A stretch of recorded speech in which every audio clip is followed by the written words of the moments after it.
So the second chapter, entitled as Sankhyayoga, is one of the second longest. The longest of the 18th chapter with 78 verses. The second chapter has 72 verses. And it contains some of the most famous, oft-quoted verses of the Gita. Karmanyevadhikaraste, yoga karmasu kaushalam, samatvam yoga uchchide ityadi. All these verses we find in this chapter. So it is a very important chapter. So Sanjaya, who's narrating this whole episode to the Dhritarashtra, he says, Tam tata kripaya vishtam ashrupurna kulekshanam vishidandam idam vakyam uvacha madhusudanaha. So to that Arjuna,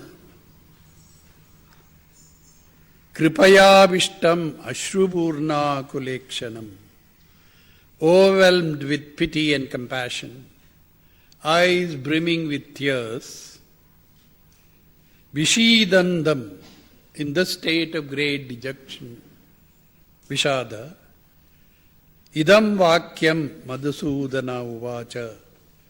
Madhusudana Krishna spoke these words. So just imagine the warrior with all his armor with him, standing there, eyes brimming with tears. Something which has never happened before. So in that state of dejection, Bhagavan speaks to him, just 2 verses, Kutastva kashmalamidam vishame samupastitam. So from whence has this weakness of heart, kashmalamidam, vishame samupastitam, at this critical junction? Anadya jushtam asvargyam akirtikaram Arjuna. That which will not be appreciated by the Aryas, meaning the noble warriors. They will look down upon it, this behavior of yours. Asvargyam, if you think that by withdrawing from the battle, you will go to Swarga. He says, forget it. Asvargyam. This will bar the way to Swarga. Akirtikaram Arjuna. And whatever name and fame you have acquired as a great warrior down these decades of your life, all that would be totally eliminated. People will look down upon you, curse you, spit on you. And all this can you withstand. The rest of your life will be this. We're going to give a little more detail later in the chapter. So he who is thus in a state of total dejection, seeing Arjuna this condition, Bhagavan uses stronger words, Klaibhyam masma gama partha. Klaibhyam, klibhasya bhavam. You are behaving like a eunuch, physically appearing like a man, and weeping like a woman. So don't get into this ugly state. Klaibhyam asma gama partha na etat tvai upapadyate. It doesn't befit you at all. I'm ashamed to see you like this. Kshudram hridaya daurbalyam. This weak-heartedness. Tyaktva uttishta parantapa.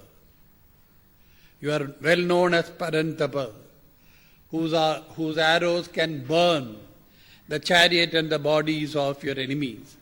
So Parantapa, that hero in him, is invoked. Give up this, don't behave like this eunuch. So no spiritual advice here, just scolding him for his weak behavior. Alas, Arjuna does not respond positively. he still continues to lament and justify his decision not to fight. So Arjuna says, Katham Bhishmam aham sankhe dronam cha madhusudana ishubhi pradiyotsyami. How can I face Bhishma and Drona with sharp arrows? Pujarhau, so that word, Pujarhau Bhishmam Dronam cha. They are worthy of worship. I should be offering flowers at their feet. And you are telling him, fight, fight, fight. And in the battle, what am I doing? Sharp arrows I have to shoot against these two great men. How can I do that? Ishubhi pradiyotsyami pujarhau arisudana katham. So I said, here is a warrior who has become totally under the control of his emotions.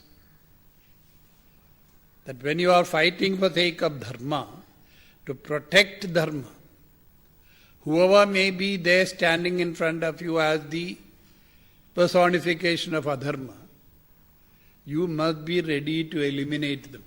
Guru nahatvahi mahanubhavan shreyo bhoktam bhaikshyamapi haloke hatvartakamamstu guru nihaiva bhunjiya bhogan Rudhira pradigdhan Guru nahatva mahanubhavan. So mahanubhavan gurun ahatva. Without killing these gurus of mine, noble-minded gurus of mine, Shreyaha bhoktum bhaikshyamapi ihaloke. It is better that I live on alms, become a beggar or become a bhikshu. That life would be better for me than killing this Bhishma and Drona.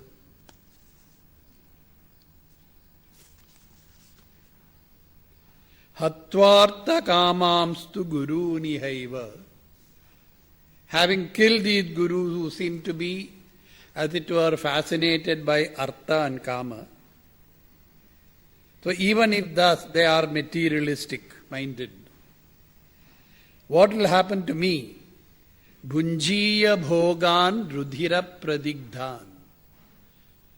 All the enjoyment that will come to me, having won this battle, all those bhogas would be rudhira pradigdhan. I will be enjoying food soaked in their blood.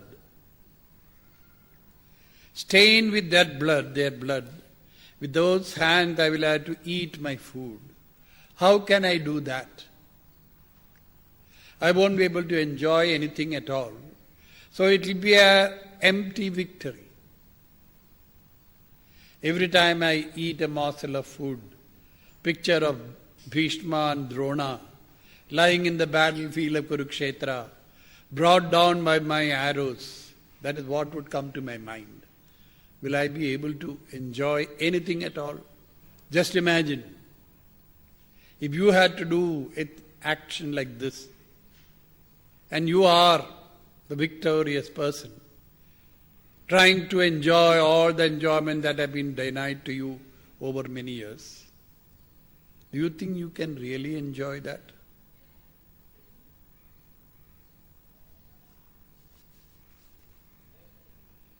Therefore, nachaitad vidmaha katharanno gariyo yadva jayema yadivano jayeyuhu yane vahatva na jijivishamaha te avastita pramuke dardharashtra.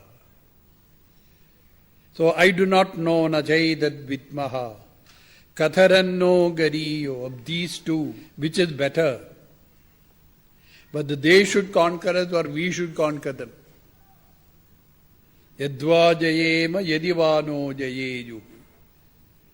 One of us will have to be victorious. So which is better? They should win or I should win? So imagine a warrior asking this question, whether my enemy should win or I should win, which is better, I don't know. What a state of mind it is. So utterly confused. And it's a totally new experience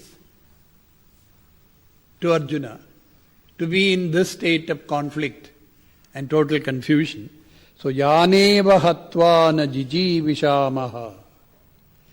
Having killed whom? Yaneva hatva. We have no desire to live. Te avastita pramukhe dardarashtra. So the nobility of the Pandavas is still very evident even at this stage. Having killed whom, we don't want to live.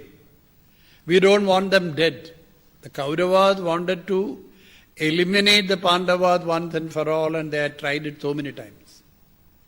But in spite of that, the Pandavas had no ill will towards the Kauravas. Then live and let live. You have your kingdom, rule it and be prosperous. Give us our kingdom back. That was their attitude. So, te avastita pramukhe dardarashtra. The sons of the Dhrashtra, having killed whom we don't want to live, they are standing in front of me, ready to lay down their lives.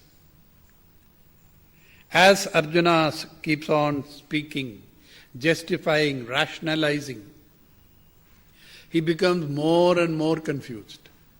He starts losing faith in his own arguments, we may say. So in the next verse, which is an important verse, Karpanya dosho upahadasvabhava. So I don't know what has happened to me. This defect of Karpanya dosha, has assaulted my personality. Upahadasvabhava prichhami tvam dharma sammuda chetha. Confused regarding what is my dharma, I am asking you, yada shreyasyad nishchidam bruhitan me. What is ultimately good for me, please tell me that. Shishyaha te aham shadi mam tvam prapannam. So this is where the spiritual teaching would begin. Arjuna has admitted there is something wrong with me. I don't know, I am not behaving normally. See, most of us would speak at length about our physical ailments. When somebody comes and asks you, how are you? You may spend hours explaining all the diseases you have suffered, all the hospitals you have gone to, all the doctors who have operated upon you. But the moment we feel that there is some mental problem, we will shut up. We say nothing is wrong, nothing is wrong. You don't want to speak about your mental illness.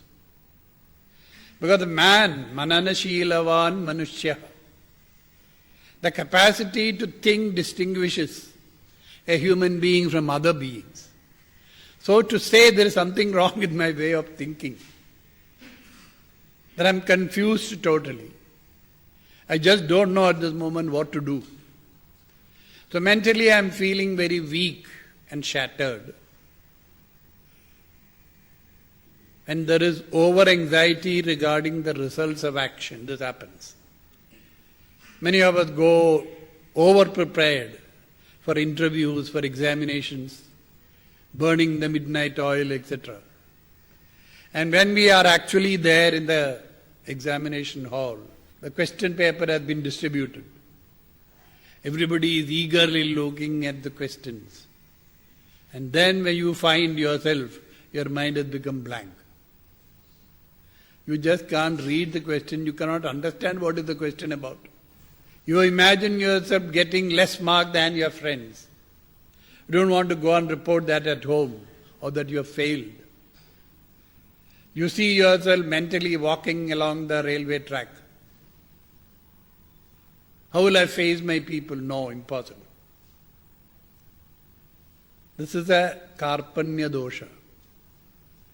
That when I go blank there in the examination hall, my mind is confused.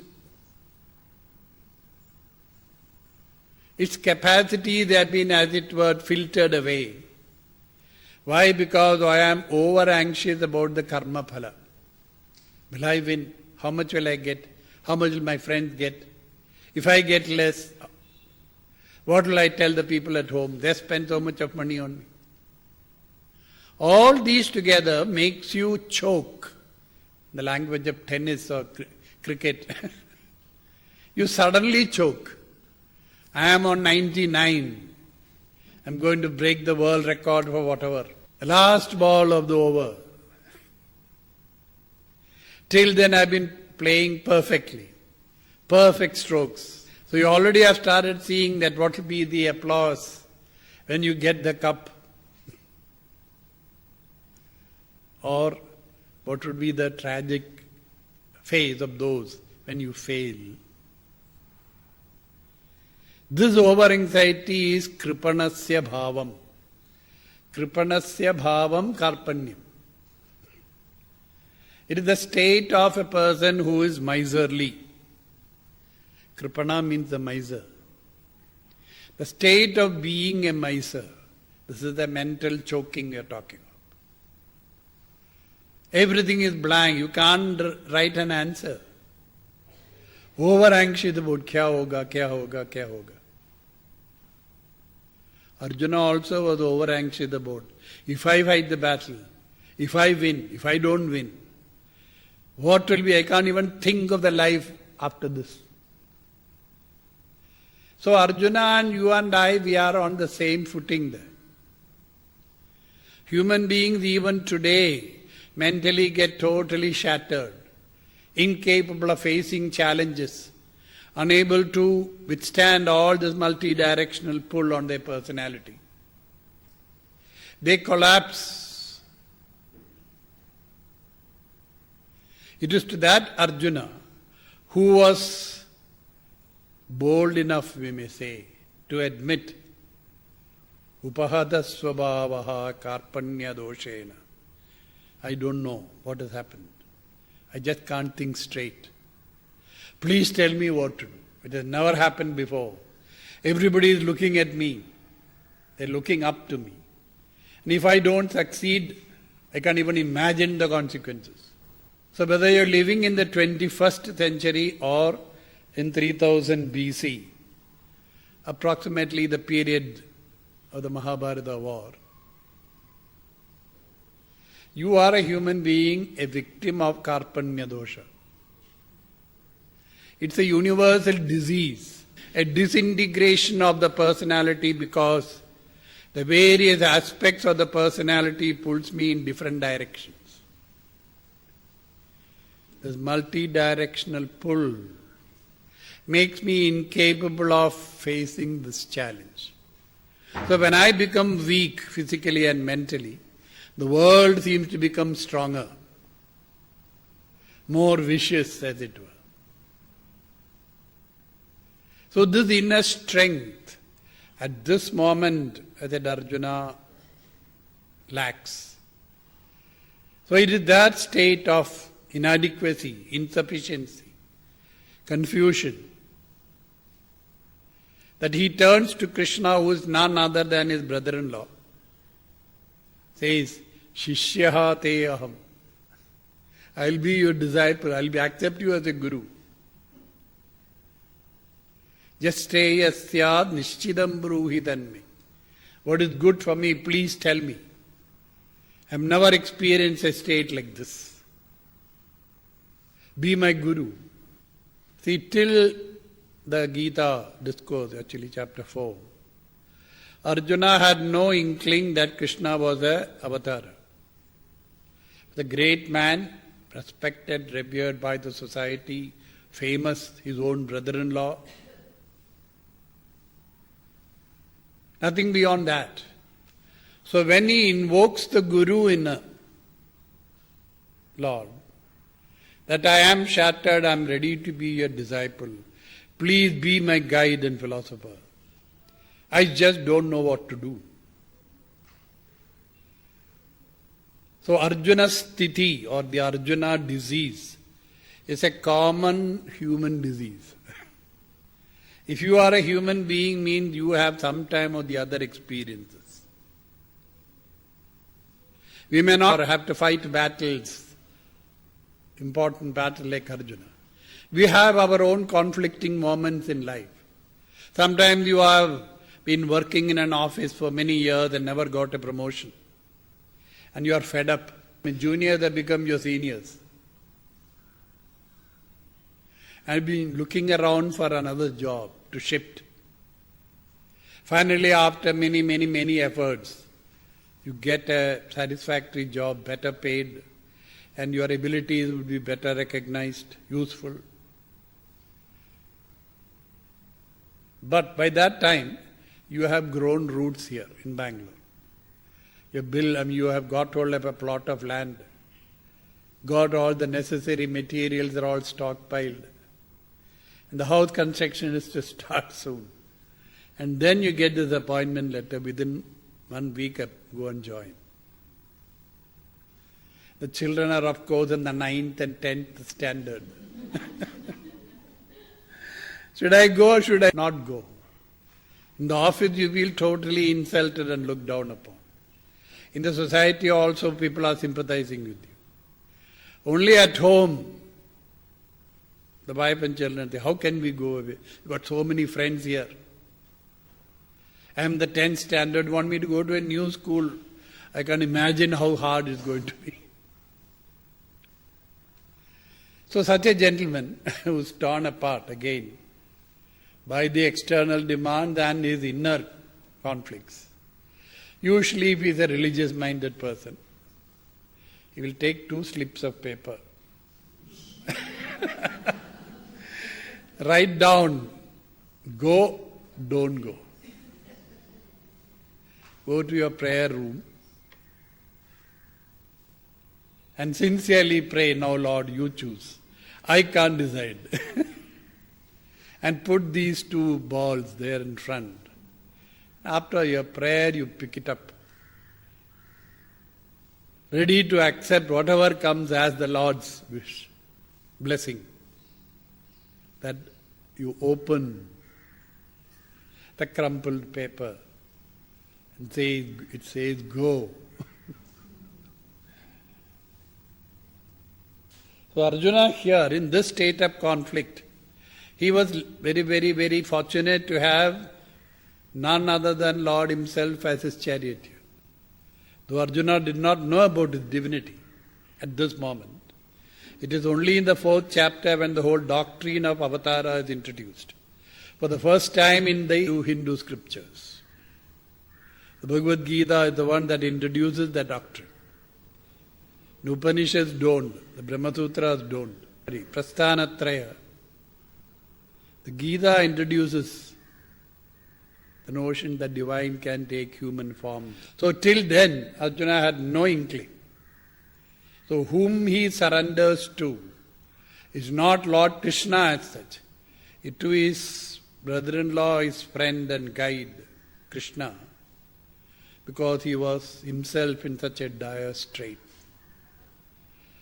Not knowing what to decide, what shall I do? Can I trust other human beings? At this moment, where can I turn to? Only Bhagavan is there, sitting in the chariot with half a smile on his face, watching Arjuna make a fool of himself. So, kripanasya bhavam karpanyam.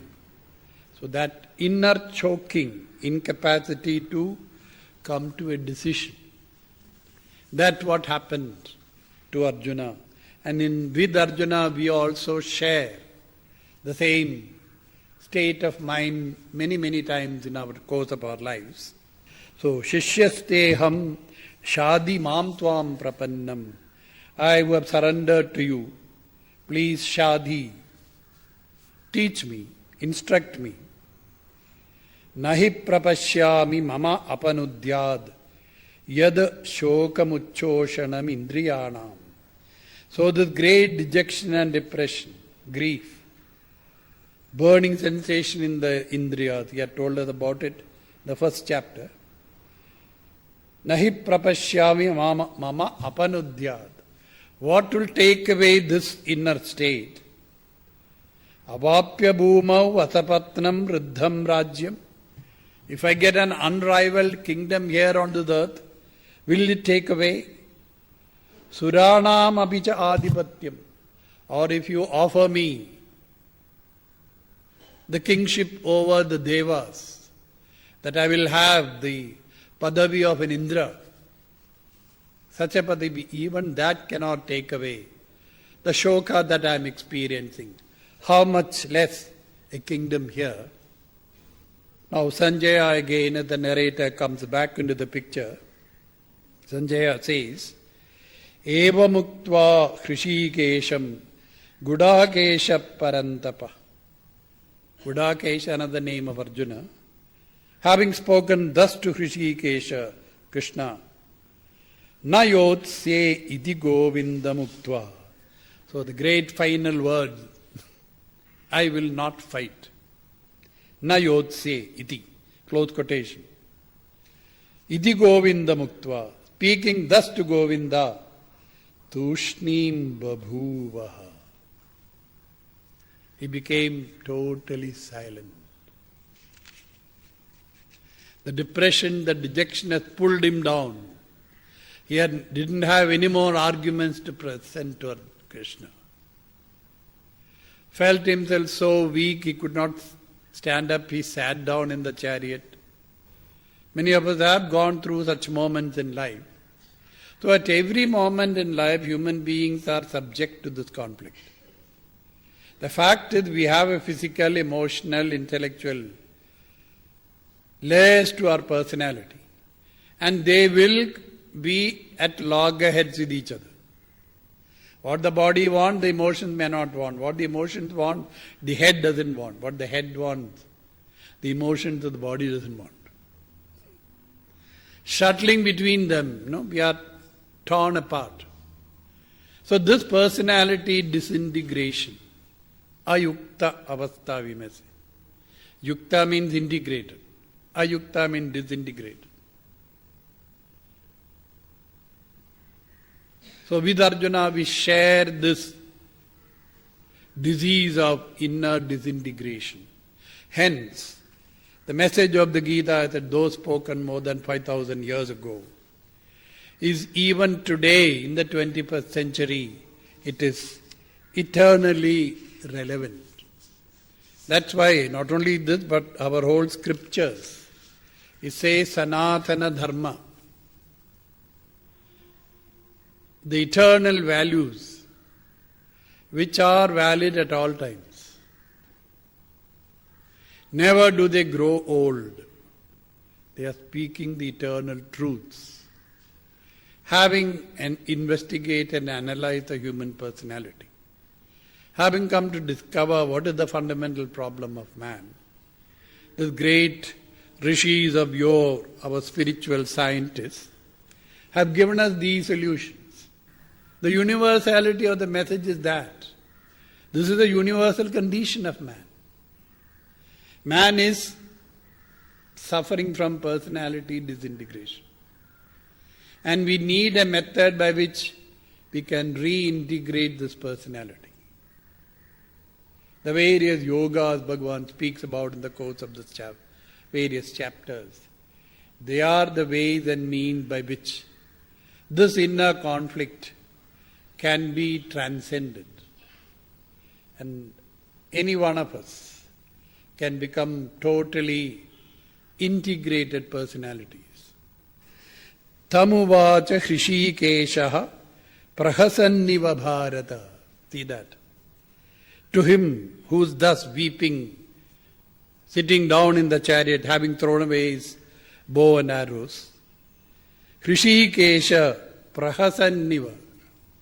Krishna had a smile on his face, saying, what a fool you are, Arjuna.